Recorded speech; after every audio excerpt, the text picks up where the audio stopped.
Tissage, épisode 16. Quelle place en étant malade? Mon nom est Corinna Lepou, j'accompagne les particuliers à faire face à des situations difficiles avec de l'hypnose et de l'accompagnement individuel. Et j'accompagne aussi les organisations grâce à de la facilitation complexe. Sur Tissage, j'explore plus largement au gré de ma curiosité et de mes lectures les relations entre êtres humains ou à soi ou au reste de la nature. Les sources utilisées dans cet article seront dans les notes de l'épisode. Clouée au lit par un rhume tenace cette semaine, j'ai pensé aux bouleversements se produisant lorsqu'on est malade. Un virus, une bactérie, un incident ou une série d'événements viennent nous rappeler que malgré tous nos efforts pour rendre le monde stable, il résiste à la domestication.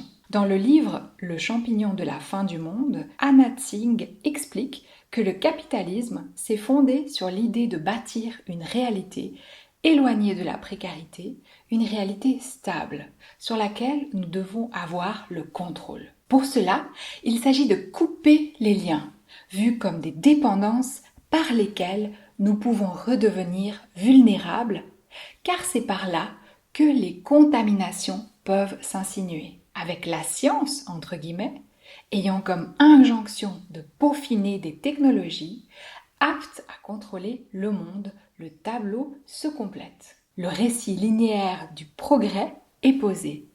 Toujours plus, nous éloignons l'imprédictibilité pour augmenter la sécurité, la stabilité et le contrôle. Un doute? Quelle est la plus grande peur des gens lorsque ils et elles entendent parler de changer notre mode de vie, l'actuel n'étant pas vraiment propice à ce que la vie sur Terre fleurisse? Revenir à une époque X ou Y. Souvent, en tête arrive l'âge de pierre pour certains ou le Moyen-Âge pour d'autres. Nous avons parfaitement intégré le récit, incluant cette progression, c'est-à-dire que plus on remonte dans le temps, plus les conditions étaient terribles et plus nous étions fatalement misérables. À propos du changement climatique, dans un article paru sur The Conversation, l'autrice Amanda Power explique que l'histoire que nous apprenons à notre propos, comme un triomphe de l'homme avec un grand H sur la nature avec un grand N, empêche d'imaginer un futur dans lequel nos rapports seraient différents. Le récit d'une emprise toujours plus ferme sur notre environnement, faisant écho à une qualité de vie toujours plus élevée pour nous, humains, humaines, et nous voici dans une impasse. Comment imaginer des manières d'habiter le monde sans domination, sans convoquer le spectre d'une dépréciation pour nous? Une piste est en fertilisant d'abord le terreau de nos imaginaires. Pour étoffer la vision de l'histoire des êtres humains, sortant du progrès linéaire, je t'invite à lire le livre de David Wengrow et David Graeber, Au commencement était. Les deux universitaires multiplient les exemples de types de sociétés précédant la nôtre qui s'avéraient bien plus créatives que nous. D'ailleurs, les Nambi-Kawara, peuple autochtone du nord-ouest du Brésil central actuel, vivaient encore au XXe siècle de manière différente selon les périodes de l'année. Durant la saison sèche, ils vivaient de la chasse et de la cueillette, éparpillés en petits groupes. Durant la saison des pluies, ils se retrouvaient dans des villages provisoires et pratiquaient l'horticulture. Ni l'organisation politique, ni les rôles de chacun et chacune n'étaient fixés une fois pour toutes. Tu te dis peut-être que cela peut fonctionner différemment en petits groupes, mais que nous sommes beaucoup trop et que la vie organisée de manière hiérarchique et fixe va évidemment de pair avec le nombre de personnes. Là encore, il s'agit d'une idée reçue. Les chercheurs David Wengrow et David Graeber citent les lieux appelés mégasites situés en Ukraine, en Moldavie et en Roumanie. Le terme de mégacite plutôt que de ville est utilisé car l'appellation de ville est réservée à des regroupements dans lesquels on retrouve des signes de vie politique centralisée, d'élite ou de royaume. Or, aucune trace de ce genre n'y existe. Il est estimé qu'entre 29 000 et 49 000 personnes vivaient à Majdanetsky aux environs de 3 700 avant Jésus-Christ. Le début du livre raconte également comment s'est installée notre vision de progrès linéaire, couplée à l'idée qu'une population nombreuse exige des organisations politiques centralisées ainsi qu'une fatalité sur la répartition inégale des richesses. Pour revenir à Anna Tsing et poursuivre avec les ingrédients inhérents à la maîtrise du monde, elle explique qu'avec les plantations de canne à sucre au Brésil du XVIe et XVIIe siècle, et je cite, « Les planteurs portugais sont tombés sur une solution simple et radicale, renouvelable à volonté. De main de maître, ils ont produit des éléments autosuffisants et interchangeables en phase avec leurs projets, de la manière suivante.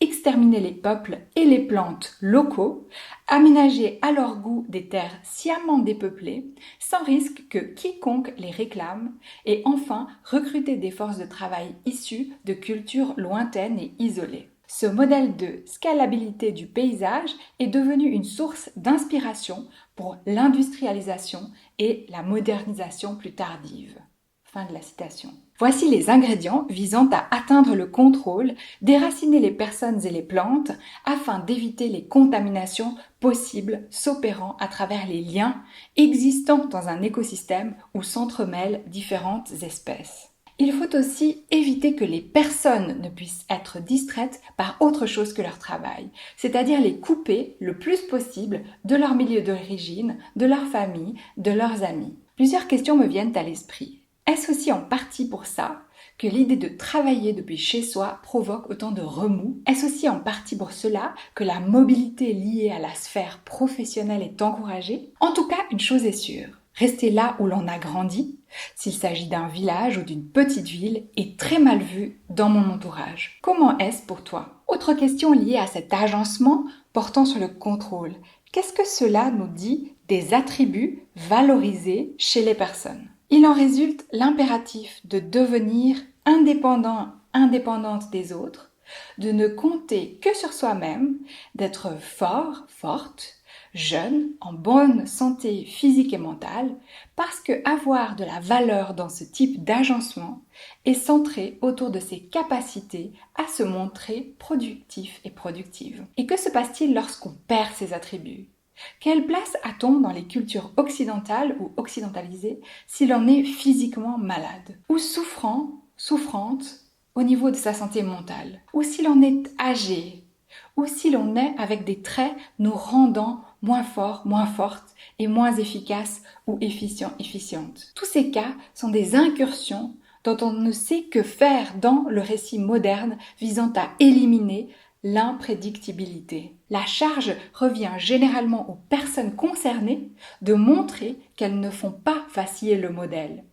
Comment peut-on se montrer indépendante d'autrui, même dans ces situations? Et en cas d'échec, les personnes éprouvent souvent un sentiment de honte ou de besoin de s'isoler. La youtubeuse Carolina mentionne par exemple des difficultés à trouver du travail parce qu'elle parle ouvertement de sa santé mentale depuis des années sur sa chaîne. La santé mentale ou tout autre type de trait pérenne entravant l'exercice du travail devient suspect. Quelle valeur avons-nous si ce que nous faisons ne peut être évalué à l'aune du produit national brut? Demander de l'aide à des personnes de son entourage est également mal perçu. De la même façon, cela met en péril les capacités d'autosuffisance dont nous devons faire preuve. Ou en tout cas, la décence voudrait qu'on rétribue à tout le moins les relations d'aide. L'argent agit comme un écran, censé nous protéger, l'autre et moi, d'une situation de dépendance honnie. Grâce à l'argent, la relation retrouve une légitimité parce qu'elle est enregistrée dans le produit national brut. Or, alors qu'au temps des Lumières, on se détourne de l'observation et des expériences vécues et des récits, au profit d'une méthode scientifique basée sur l'expérimentation et sur la quantification, l'économiste Adam Smith élabore une théorie de la valeur basée sur le travail quantifiable en discriminant les emplois productifs de ceux dits improductifs. Ainsi, les tâches relevant du soin n'étant pas quantifiables, elles sont définies comme improductives, ce qui leur vaut d'être moins rétribuées. Par la suite, la théorie néoclassique va définir la valeur selon les principes du marché censés aboutir à un prix juste pour la valeur créée. Et comment est fixée cette dernière? Grâce à la notion d'utilité, c'est-à-dire la satisfaction apportée par la consommation d'un bien. Celle-ci va varier en fonction de 3 éléments: le besoin, la rareté et la quantité. De même pour les compétences, plus celles-ci seront rares, plus employer la personne qui les possède va coûter cher. Dès lors, voici planter les graines, entraînant une rétribution moindre des tâches de soins, de nettoyage, de rangement, de recyclage, mais entraînant aussi un dénigrement des tâches en elles-mêmes. En effet, tisser des liens entre les gens n'est plus central, c'est l'argent qui l'est devenu, hormis dans le cadre de la famille nucléaire, assurant par l'héritage que l'argent se transmette. La valeur d'une personne va de pair avec le montant qu'elle gagne. Dès lors, l'une des manières de déterminer sa position sociale est de savoir si l'on emploie des personnes pour réaliser les tâches relatives aux soins et au nettoyage, comme prendre soin des enfants, soigner les personnes malades ou âgées, nettoyer sa maison, faire son jardin, se faire à manger, proférer les soins au corps, comme se coiffer, s'épiler, faire sa manucure, se faire masser, etc., etc. La boucle est bouclée lorsque nous tombons malades, car nous voyons alors que les velléités pour nous isoler du reste du monde n'est pas possible. Pire encore, l'inverse se produit. Plus nous essayons de rendre le système efficient et de limiter les dépendances, moins nous sommes en sécurité et plus l'instabilité augmente. Pourquoi ? L'un des facteurs de résilience des systèmes vivants est la diversité. Un exemple entre l'agriculture en monoculture et la permaculture. Dans le premier cas, une espèce a été isolée pour être cultivée, une aubaine pour les insectes et autres animaux non humains qui apprécient l'espèce végétale cultivée. Elle se retrouve au supermarché. Que faisons-nous ? Nous arrosons de pesticides avec les conséquences délétères éventuelles pour d'autres êtres vivants. Puis, les insectes deviennent résistants. Pas de chance, le propre des espèces, c'est de coévoluer avec leur environnement et les autres espèces. Nous créons alors un autre pesticide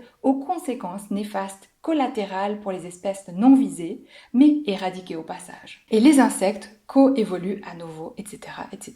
Jusqu'au moment où les sols ne sont plus suffisamment riches pour accueillir des récoltes. Tu vois le principe ? Plus nous isolons, plus nous devons isoler, jusqu'à détruire les conditions permettant de cultiver quoi que ce soit. Que se passe-t-il dans la permaculture ?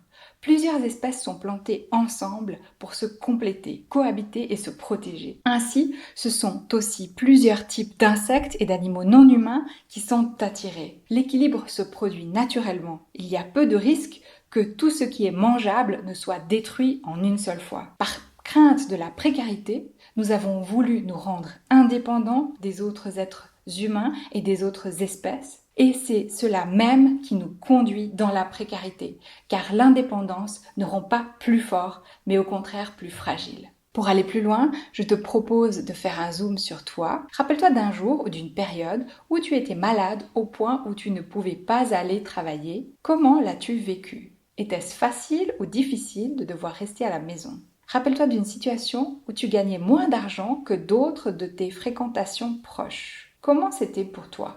Enfin, rappelle-toi d'une fois où tu es tombé sur une ou des personnes qui nettoient les rues ou qui ramassent les poubelles. Qu'est-ce que tu t'es dit à leurs propos ? Quelle image as-tu de ces personnes ? Est-ce que c'est un métier que tu conseillerais à quelqu'un de proche de faire ? Voilà, c'est tout pour aujourd'hui. Si ce contenu t'a plu, n'hésite pas à le partager et à t'abonner à la version podcast, là où tu écoutes tes podcasts. Si tu préfères une version écrite, j'ai lancé la newsletter Tissage, à laquelle tu peux t'abonner sur https://tissage.kessel.media. À bientôt sur Tissage et n'oublie pas de prendre soin de toi et aussi des autres.